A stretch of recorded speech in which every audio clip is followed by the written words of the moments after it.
Bonjour les amis.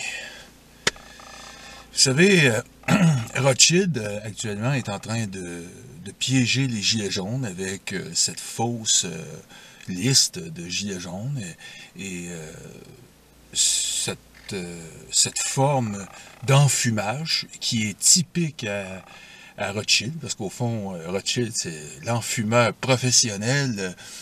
Ils ont fait ça pendant 200 ans, enfumer un mouvement populaire.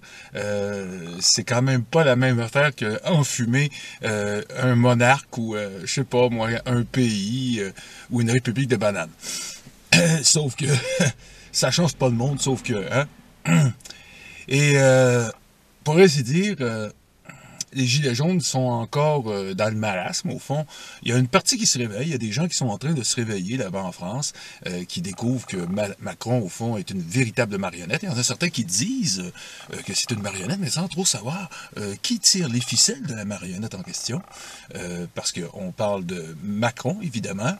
Il y a des gens qui sont pas offensés par ça, pas du tout. Il y a des gens même qui se posent même pas de questions.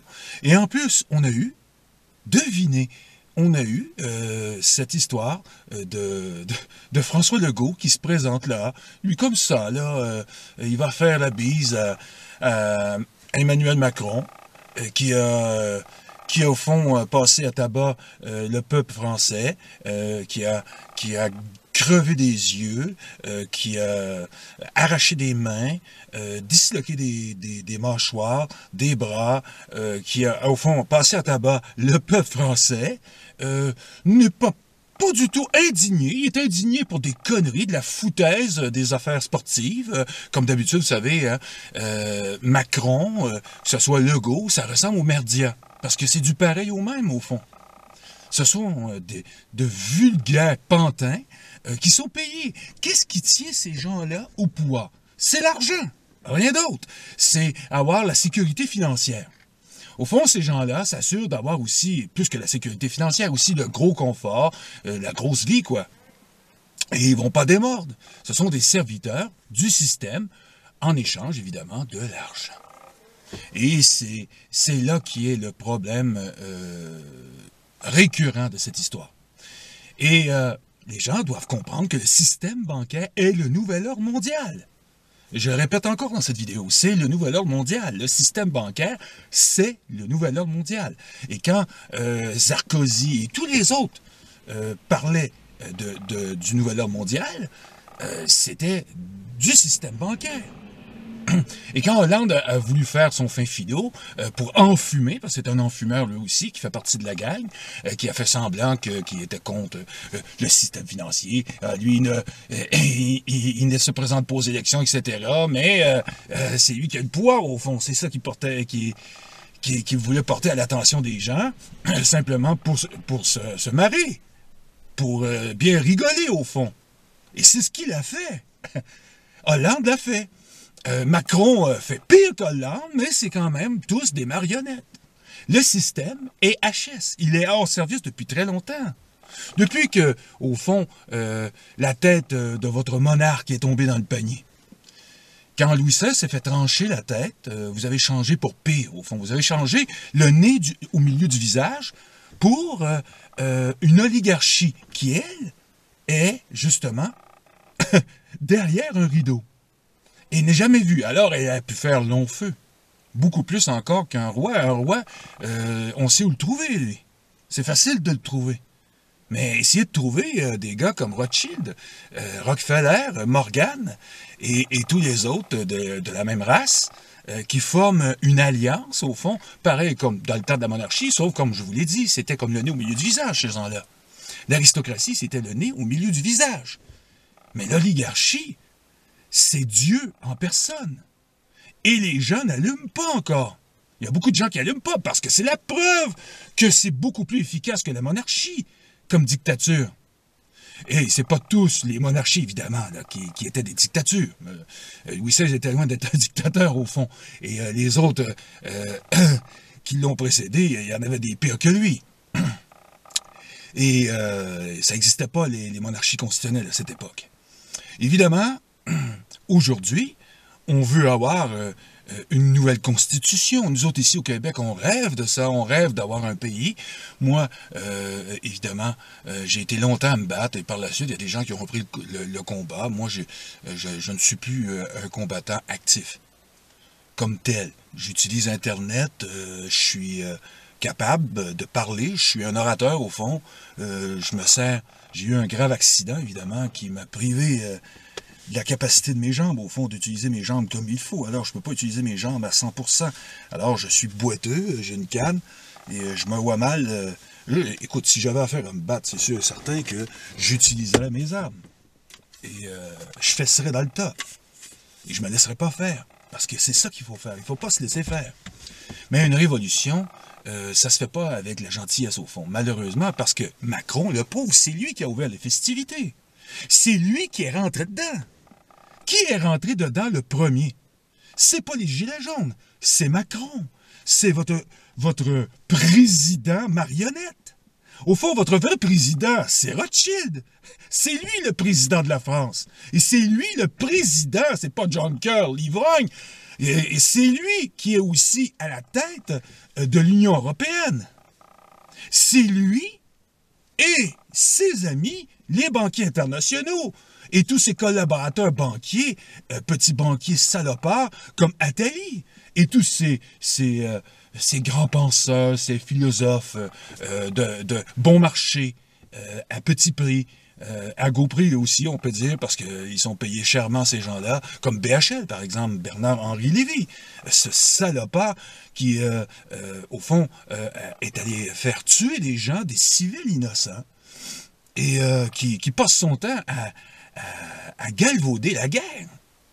Et quand c'est le temps que le peuple a besoin, hein, BHL n'est plus là, monsieur la démocratie, hein, monsieur le sage, il n'est pas là. On voit avec qui il est. Et quand on parle de droite, de gauche, il faut commencer à se centrer au milieu, parce qu'il n'y en a pas de droite, il n'y en a pas de gauche au fond. Si vous êtes de droite, vous êtes contre le peuple. Et si vous êtes, là, il va dire, oui, mais modéré, c'est le clivage. Il n'y en a pas de clivage. Arrêtez de déconner avec ça, c'est de la foutaise politique. Arrêtez d'écouter les politiciens. Vous faites bien, les vrais gilets jaunes, de ne pas écouter les politiciens, parce que c'est de la foutaise, c'est de la merde. Ils passent leur temps à dire des conneries, des grosses conneries. Et des fois, j'aurais envie... si je pouvais le tenir, celui-là, hein? Macron, par exemple, hein? Et surtout Legault, mon premier ministre. C'est incroyable. C'est incroyable d'avoir été là. D'avoir été devant lui, et en plus d'avoir touché notre drapeau, notre fleur d'Élysée, avec ses mains de corrompus, qui ont serré la main au diable en personne, Rothschild. C'est dégueulasse, c'est dégoûtant. Un 21 janvier, fête du drapeau du fleur d'Élysée, et il l'encadre et lui donne à ce salopard massacreur des peuples.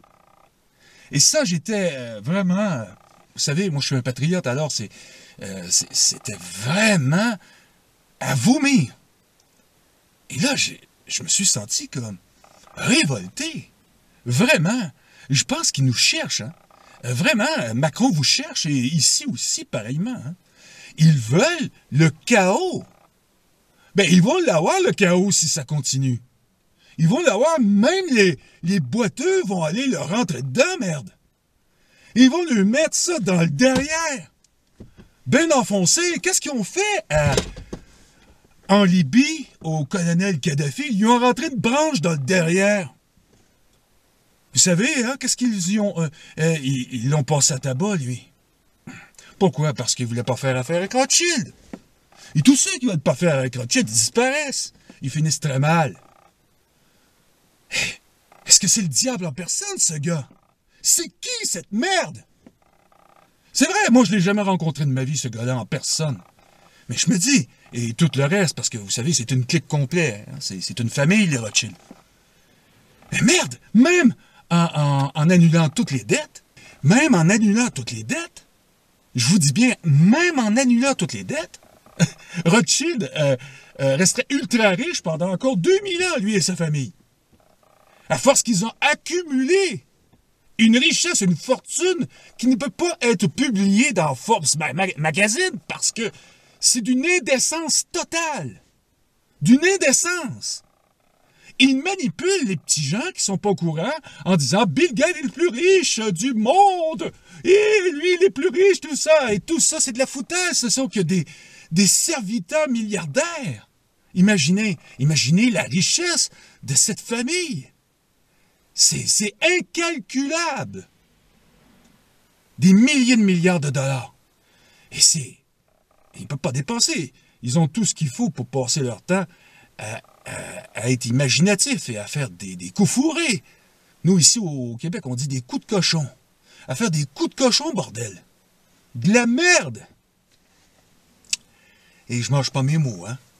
Et je peux vous dire que ces gens-là, ils n'ont pas fini, hein. Ils veulent pas finir. Ils veulent continuer. Ils vont continuer. Ici, pareillement, ils sont ensemble. C'est un gouvernement mondial. Alors, ils coopèrent ensemble. Legault est allé essayer d'y sauver la mise, au fond, essayer de montrer que le Québec était de son côté. Mais il ne représente rien, lui, merde. Il a été élu. Ah oui, la belle affaire. Ça ne représente pas du tout le cœur du Québec, un gars comme ça. Qui fait passer l'argent avant la moralité. Aujourd'hui, c'est ça, c'est des États immoraux qui prônent la mort, mourir dans dignité, mais vivre dans dignité, ça, on ne mettra pas un sou là-dedans, pas un centime. Je vous le garantis. Jamais on va vous mettre devant vivre dans la dignité. On va vous amener à la mort et avoir un esprit mortuaire et vous enlever toute vitalité. Et c'est quoi qu'on veut faire avec cette oppression policière? C'est essayer, justement, de calmer la foule, la dissuader. C'est une dissuasion. On veut vous arrêter. Par tous les moyens. Et c'est eux qui ont ouvert les festivités. C'est eux les coupables. C'est eux qui sont les terroristes. Quand il y a des morts, et que les gens étaient calmes et ne faisaient que manifester, surtout dans un pays où tu as le droit de manifester. On appelle ça un acte de terrorisme. Aujourd'hui, de nos jours, dans le temps, ça n'existait pas le terrorisme. Ils ont inventé ça parce que justement, ça fait leur affaire. Mais ils sont eux-mêmes ce qu'ils ont inventé. Et ils en ont programmé plusieurs, c'est garanti. Parce qu'il y a les capitaux pour faire des coups de cochon, des malversations comme ça, ce sont les banquiers internationaux. C'est eux qui sont derrière nos gouvernements. Il faut les stopper net. Il faut arrêter ces gens-là. Sinon, c'est la fin, les amis. C'est la fin, c'est le nouvel ordre mondial qui s'en vient. C'est la super dictature. Et je vais vous dire, les bonus-malus de Attali vont arriver. Hein? Et tout son programme qui est sur Public Sénat, moi j'écoute beaucoup, je me tiens informé de la France. Et je peux vous dire, j'écoutais attentivement ce qu'Attali disait. Parce qu'Attali, il ne faisait pas que dire des théories, là. Il parlait de la future dictature. Ce salopard est en train de vous rire en pleine figure, les Français. Il est en train de vous dire dans quel monde de cauchemar vous allez vivre. Fini la baguette en dessous du bras, c'est terminé, ils vont vous la casser sur la tête. Et les Français, vous n'êtes pas le peuple qu'il faut pour vivre dans une dictature. Alors, ils veulent vous diluer et vous faire disparaître.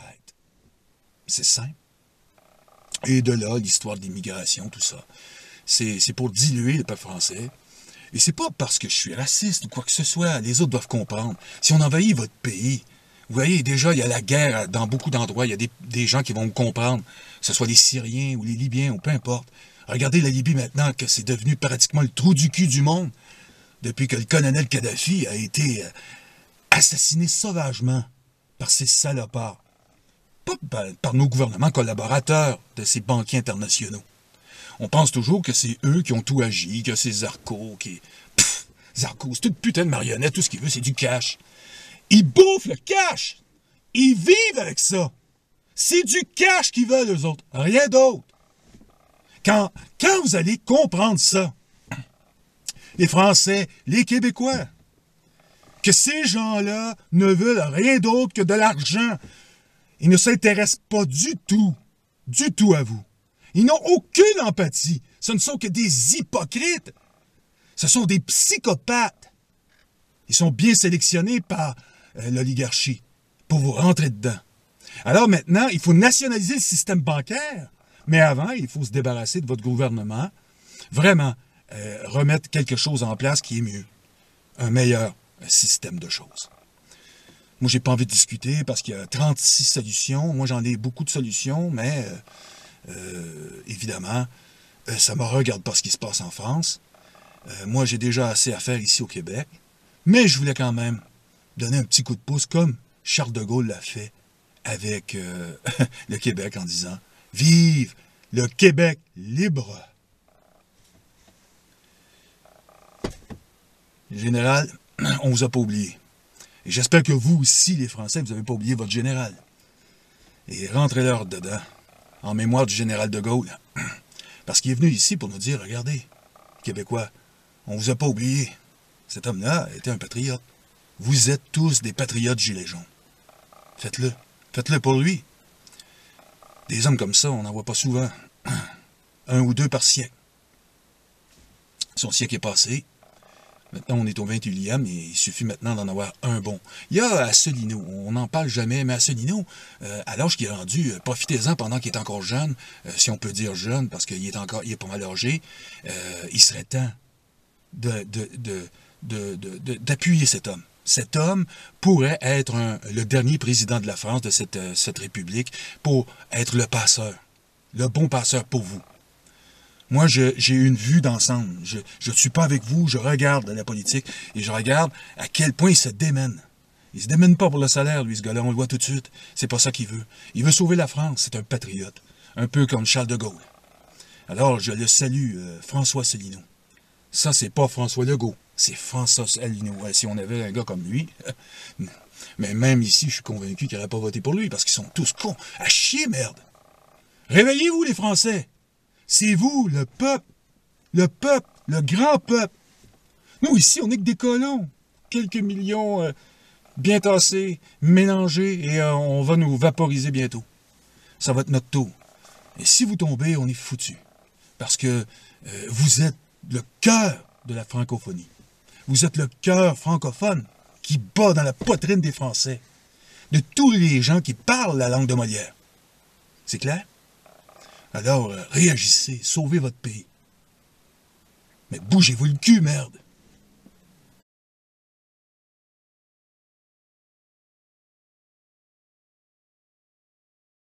Le vilain petit canard. Soudainement, les œufs craquèrent les uns après les autres. « Coin, coin, coin !» dit la maman cane, toute heureuse de voir ses canetons s'agiter et découvrir le monde. « Oh, c'est une grande place, le monde, beaucoup plus grand que nos coquilles !» dirent les canetons en regardant autour d'eux. « Mais vous n'avez encore rien vu, » répondit leur mère. « Il continue bien au-delà du jardin, mais je ne suis pas encore allée. » Elle vérifia que tous ses canetons étaient avec elle. 1, 2, 3, 4 canetons. Mais voyons, où est le 5e? Il en manque un. C'est que le plus gros œuf était toujours dans le nid.